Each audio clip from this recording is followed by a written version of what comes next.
আমি আমি মমতা ব্যানার্জি ঈশ্বরের নামে শপথ করিতেছি যে বিধি দ্বারা স্থাপিত ভারতের সংবিধানের প্রতি আমি অকৃত্রিম নিষ্ঠা ও আনুগত্য পোষণ করিব। इधर ममता बनर्जी ने पद और गरिमा की शपथ ली। उधर राज्यपाल ने उसी मंच से सरकार को झकझोरा।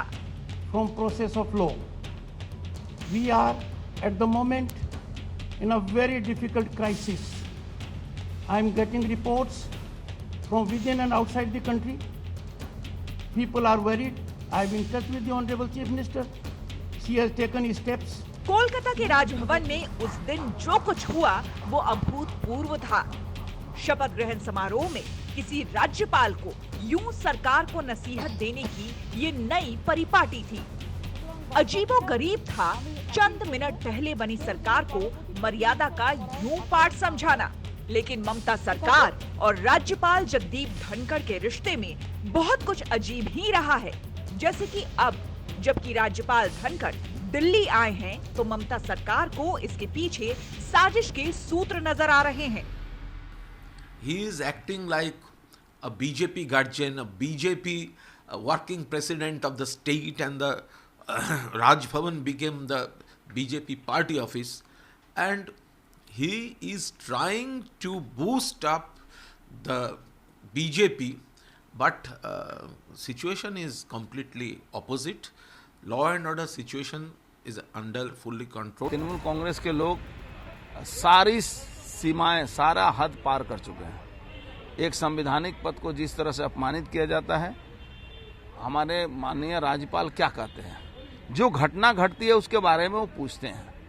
तो ये राज्यपाल का अधिकार में पड़ता है कि बंगाल में कोई ऐसा घटना घटे जो लॉ एंड ऑर्डर के बाहर हो, लॉ एंड ऑर्डर उससे खंडित होता हो, तो यही प्रश्न पूछते हैं।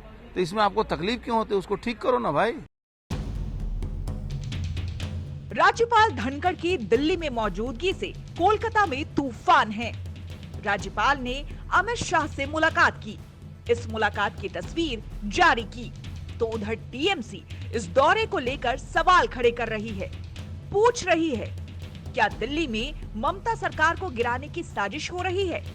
क्या बंगाल में राष्ट्रपति शासन लगाने का प्लान तैयार हो रहा है? राज्यपाल के दिल्ली प्रवास से टीएमसी में कितनी बेचैनी है, इसकी बानगी देखिए।